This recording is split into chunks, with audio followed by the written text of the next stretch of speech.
If you're trying your best to manage type 2 diabetes, or for that matter, prediabetes, you're trying to avoid type 2 diabetes, but you're still stuck, frustrated, or confused, you might still be believing a myth that's actually working against you. Today, I'm busting 5 of the most common and dangerous diabetes myths that I hear all the time. And myth number 3, it's the one that keeps people sick for years without realizing it.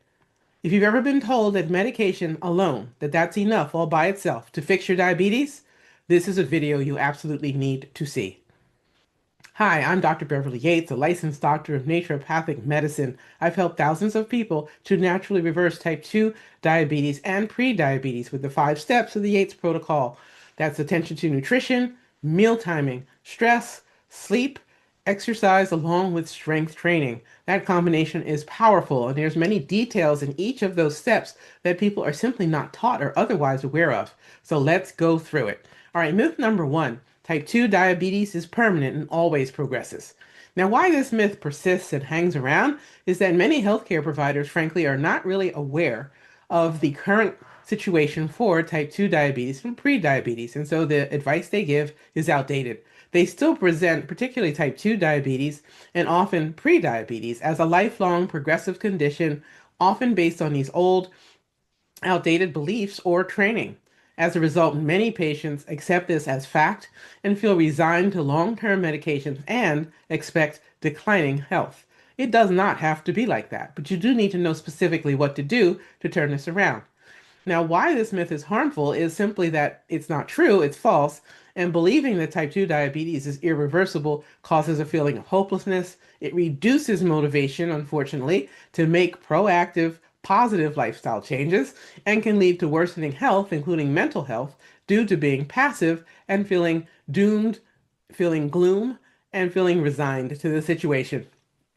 All right, so let's make this part of the concept clear. Type 2 diabetes is primarily driven by lifestyle-related issues with insulin resistance and a lack of insulin sensitivity.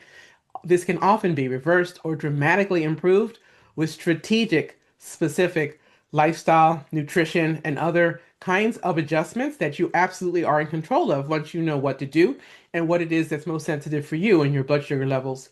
Your A1C, your fasting morning blood sugar numbers, your fasting insulin levels, all of these things are very responsive when you know what to do. And everyone has different responses. There isn't a one size fits all approach here. Early intervention and sustained changes, or later intervention and sustained changes with an emphasis on, being consistent with what's needed for nutrition, for meal timing, for sleep, for stress, and for exercise along with strength training makes all the difference here. So even if you've had type 2 diabetes for 20 plus years, 30 plus years, it might not be too late. I've been really so honored and amazed with the people who've taken this seriously, done the work, and been able to reverse it, even if they've been on this journey a really long time. So these kinds of improvements can significantly reduce or even eliminate the need for medications. So if you're looking to restore independence, if you want to remain independent for as long as possible and not be a problem for your children or others in your life as you age, if you're looking to have freedom from a ever-growing dependence on prescription medication, or perhaps freedom from it entirely, this is for you. All right? Okay, myth number 2, cutting out sugar completely will cure diabetes. We're not talking about cure here. I want to be really clear so that people don't feel misled. Now, why this myth persists? People think that if they just never ever have anything with sugar in it again, the problem goes away. Not quite right. This is an oversimplified belief that sugar alone and eating sugar, eating simple carbohydrates, that they cause diabetes. And it makes it easy, in fact, if you think this, that if you think that that's true, completely eliminating sugar is a direct solution. Not that simple, folks. Popular diet fads and overly simplistic messaging reinforce this misunderstanding. Now, why this is harmful is cutting out sugar entirely, including simple carbohydrates, or for that matter, even complex, slow-burning, resistant starch kinds of carbohydrates, without addressing other critical nutritional factors, such as inflammatory foods, processed carbs, highly refined foods, unhealthy fats, things of that nature. Way too much fat, let's say, in meats. This often results in feelings of deprivation, of being at war with food, really battling with food, right? And also feeling deprived. No one wants to feel deprived.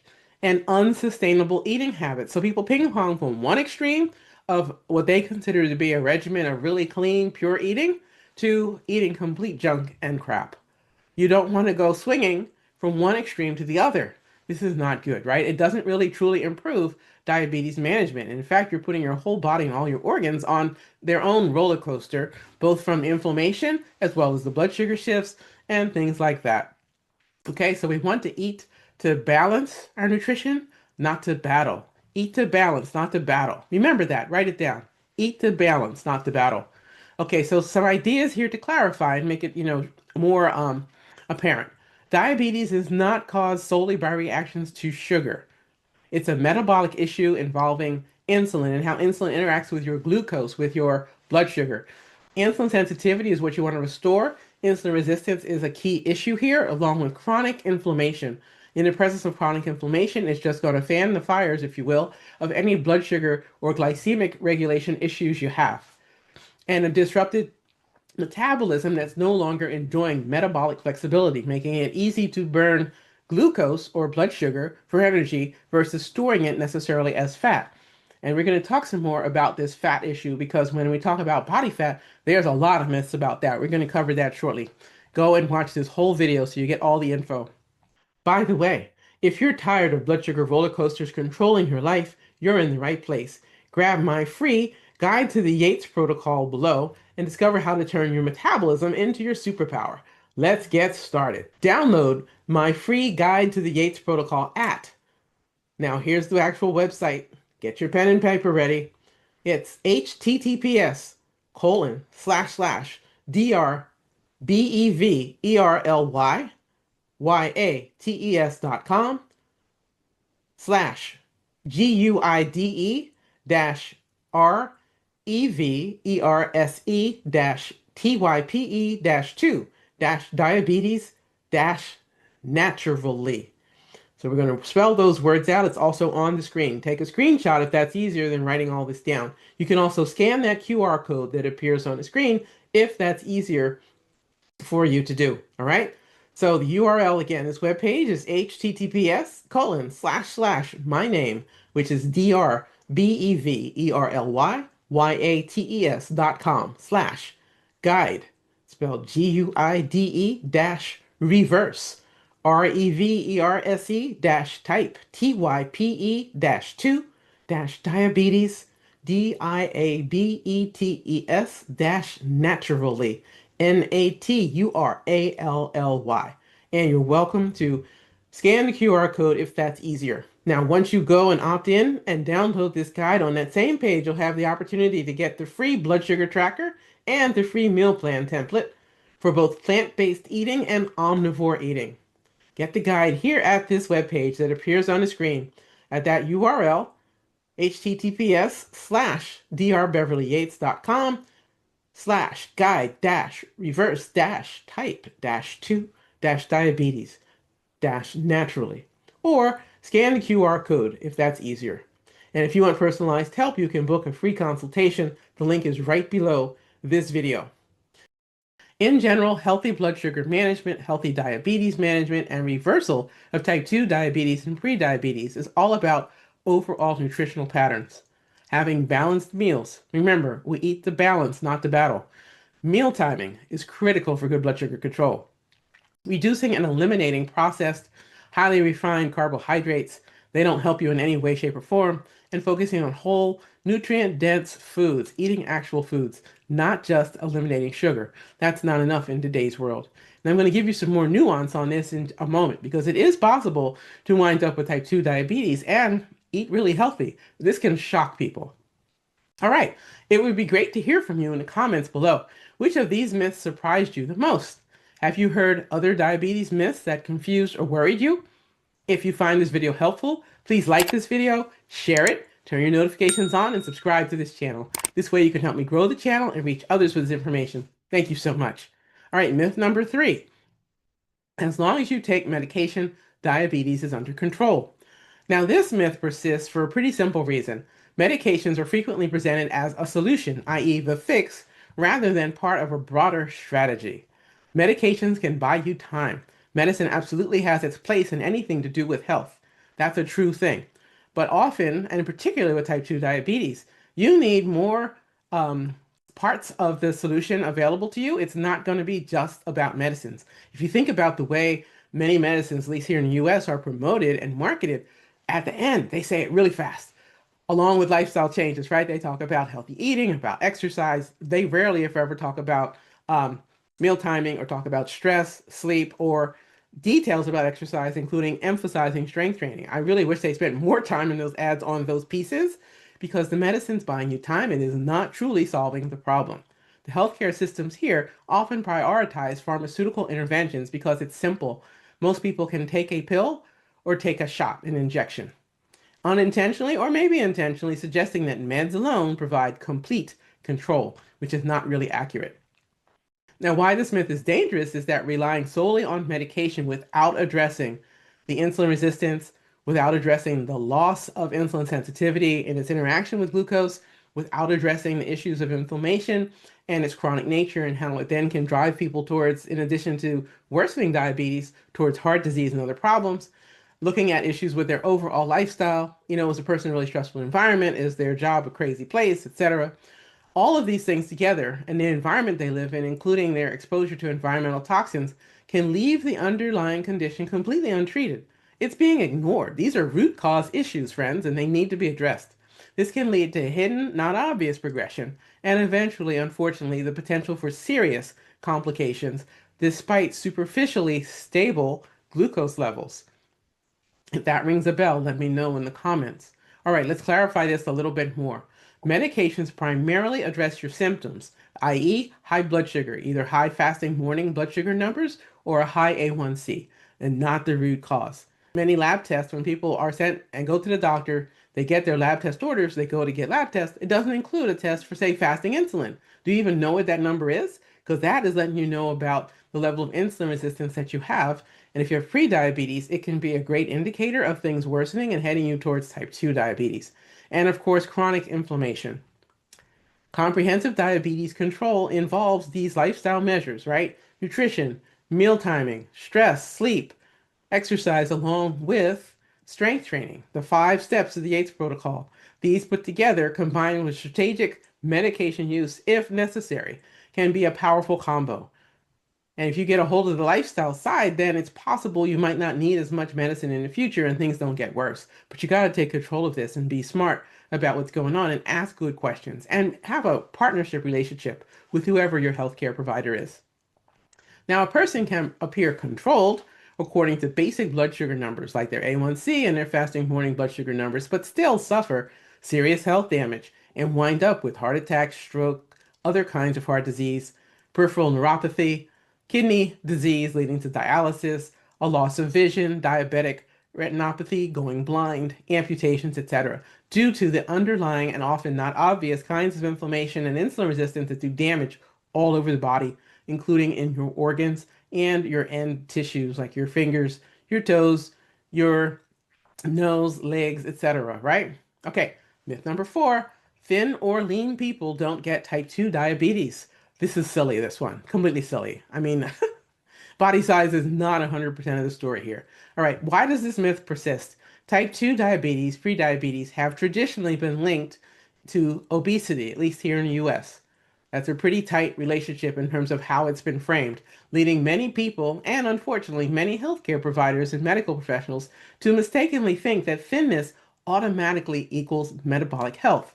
This can be such a problem because sometimes people who are thin, people who are lean, are not fully evaluated objectively when they go, let's say, for an annual exam or a semi-annual exam and blood tests. They're often not even screened for the most basic things like an A1C and a fasting morning blood sugar number, independent of their age. I've really been shocked at how often I've seen people for whom these kinds of standard, just simple, inexpensive lab tests have never been done. Now, why this is harmful? Well, you can't just look at somebody and know their whole health history, right? You can't, like, body profile folks and know what their history is, right? We want to get the objective information. So people who are what is perceived to be a healthy weight or who are thin or lean, but insulin resistant often go undiagnosed or untreated. That's what makes this dangerous. They don't get the workups they deserve and need, like everyone needs, right? Regardless of body size. This misdiagnosis can delay treatment, increasing the risk for severe complications. Because down the road, once the problem's finally found, it's really entrenched. Instead of it having been in place for months or a year or two, it may have been an issue for decades, silently destroying that person's health. All right, so let's clarify some points here. Body weight alone is not an accurate indicator of metabolic health. It is not. It's not an objective measure at all. It is one data point, and there are other things to consider. Many thin or lean individuals may have high levels of visceral abdominal belly fat. That's the kind that's so troublesome because it packs in and around the organs in the abdomen in your belly, termed skinny fat or TOFI, TOFI, thin on the outside, fat on the inside. And this increasing insulin resistance can creep up on people despite their outward appearance. Like I said, you can't just look at someone and know their whole health history. It's not that simple. All right. Regular metabolic health checks. And when I say this, I mean comprehensive. So we're looking at their insulin sensitivity along with their insulin resistance. We're absolutely going to be looking at their fasting insulin numbers, their fasting blood sugar numbers, their A1C. A comprehensive lipid panel looks at cholesterol and all of its fractions and things that are related to that. That's essential, regardless of body weight, A1C, fasting morning blood sugar numbers, fasting insulin, measuring the person's height, and waist circumference as a ratio. That's actually a much more sensitive metabolic marker. Let me repeat that. Take a note here. The more sensitive metabolic marker that you can objectively gather for yourself is measuring your own height and then measuring your waist circumference. Get a soft cloth tape measure, put it right around your belly. That gives you an idea of what's going on is the ratio of your height to the circumference of your waist. Having a clear understanding that your BMI is not a helpful measure of metabolic health for most people. The person who created BMI even said very clearly, don't scale this up, don't use this for everyone. It's applicable to men here in a country called Belgium. So if you aren't a male from Belgium, the BMI was never meant to assess anything. Okay, this has really been overdone. And it's, I think, caused a lot of harm because people have been assumed to be unhealthy who aren't, and people have been assumed to be healthy who aren't, right? It goes both ways. Then when you do the lipid panel, you get the details of what's going on with cholesterol and the other lipids in your blood, including triglycerides. You look at the fractions of cholesterol. You look at the measure of inflammation called HSCRP. HS stands for high sensitivity. CRP, C-reactive protein. Okay, so altogether, HSCRP is high sensitivity C-reaction protein.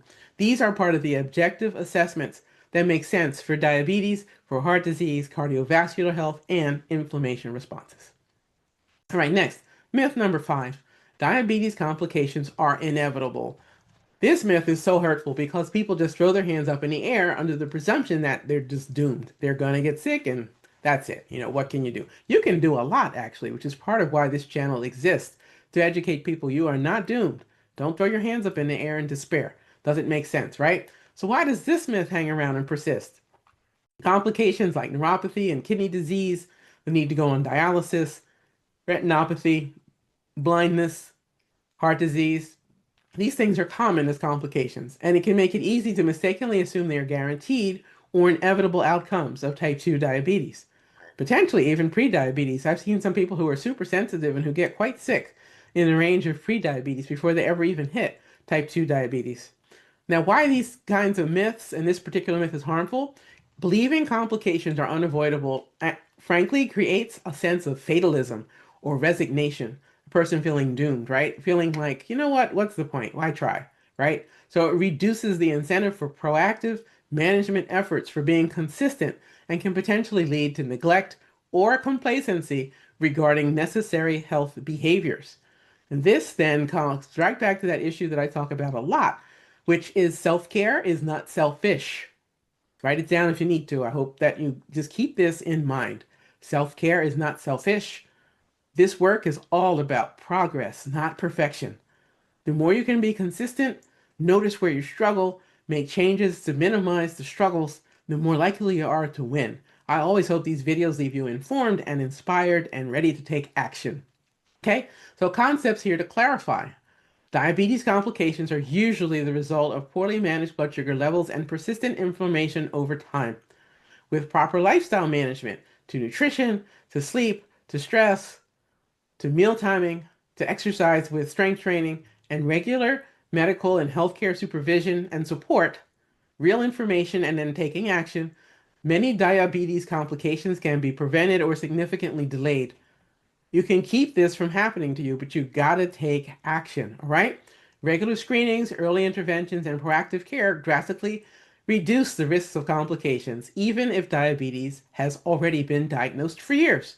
Let me share with you the story of one of the people that I worked with. This client, Pam, is just such an amazing woman. And when she first came to me, she had been diagnosed as a type 2 diabetic for over 25 years. Friends, that's a long time. That's over a quarter of a century. She had been struggling with her blood sugar on and on and on. She had been on all the meds. And when she came to me, she was currently on quite a few meds. The thing that was happening for her was one med in particular was helping her to lose weight, but nothing else was shifting. She wasn't where she wanted to be. Her energy was gone. She did not feel well. She had a sleep issue. She was also depressed. And the biggest issue for her, in addition to her blood sugar numbers, her A1C and fasting blood sugar numbers not being where she wanted, was that she was exhausted all the time. So in her case, we worked on a specific set of supplements for mitochondrial revitalization, right? Mitochondrial resuscitation support program to get the energy part of her cells working. The mitochondria are the powerhouses in each and every one of your cells, and we directly worked to nourish them with supplements. That literally got her up off the couch. And after a few weeks, she was really energized and focused. She went and got back to the gym. She hired a trainer. She started working out again and exercising with an emphasis on strength training. She made some other lifestyle changes along the way. Some of it was she noticed now as she was starting to feel encouraged and have more energy and exercise regularly, her desire for certain foods that were of poor quality really dropped and just went away. So as she says, she went from craving crackers and crapola to craving three bean salad. That's a direct quote. And so for Pam, I'm just so proud of her because she took action and she was consistent. She did eventually reverse her type 2 diabetes that she'd had for over 25 years. I'm so proud of her and her success. So just so you know, type 2 diabetes is defined as an A1C of 6.5 and higher. Prediabetes is an A1C of 5.7 to 6.4. If you have been diagnosed with type 2 and you get your A1C all the way to 5.6 or lower, like 5.3, 4.9, that's considered diabetes reversal. While we're here, diabetes remission is defined as being diagnosed with type 2 diabetes and then getting your blood sugar from the type 2 diabetes range, 6.5 or higher, to the level of pre-diabetes, which was 5.7 to 6.4. So in the case of Pam, wow. So she went from an A1C when I first started working with her of about 7.5 to 5.6 over the course of about a year. Dang, that's fantastic. Way to go, Pam. Good for you. So I hope that inspires you. Even if you've been long on this journey, it is possible to get better health, better A1C, better fasting blood sugar numbers, and enjoy what that means for you. The energy to live your life the way you intend, perhaps reducing your dependence on help from others or your worries, your fears for your future about what happens if you don't get a hold of this situation. And also, if you're looking to reduce or maybe even eliminate, if it's safe for you to do so, your dependence on prescription medication, that could be a possibility as well. Are you ready to take the guesswork out of blood sugar control and discover how to turn your metabolism into your superpower? Download my free guide to the Yates protocol at this URL. It appears here on the screen. If you don't have a way to write it down right now, I invite you to just take a screenshot and you can type it in later, or even easier probably, just scan that QR code.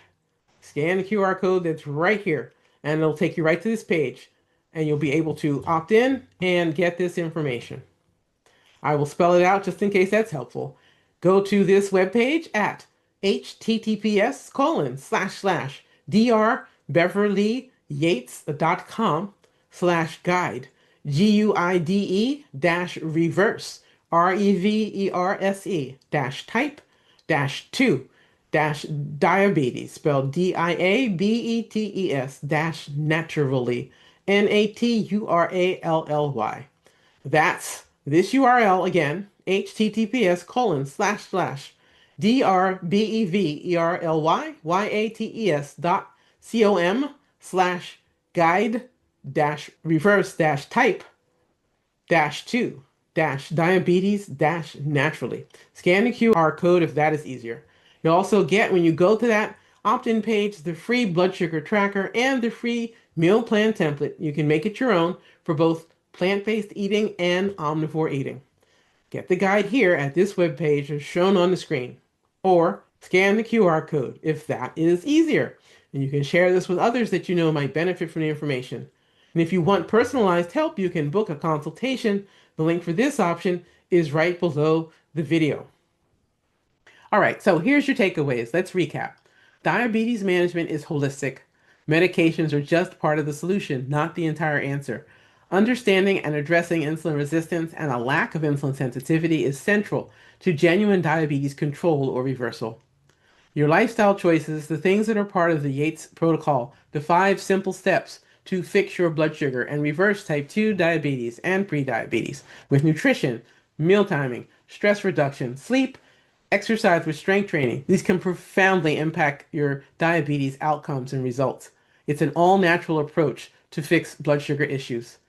Myths keep people stuck and misinformed, so challenging these beliefs can significantly enhance health and well-being. All right, friends, it would be great to hear from you in the comments below. Which of these myths surprised you the most? Have you heard other diabetes myths that confused or worried you? If you find this video helpful, please like this video, share it, turn your notifications on, and subscribe to this channel. This way you can help me grow the channel and reach others with this information. Thank you so much. This healing journey is always about progress, not perfection. Please take great care of yourself. Self-care is not selfish. Check out the description for my channel where you will find links to join one of our programs or join our community via the email list and other ways to work on your health goals.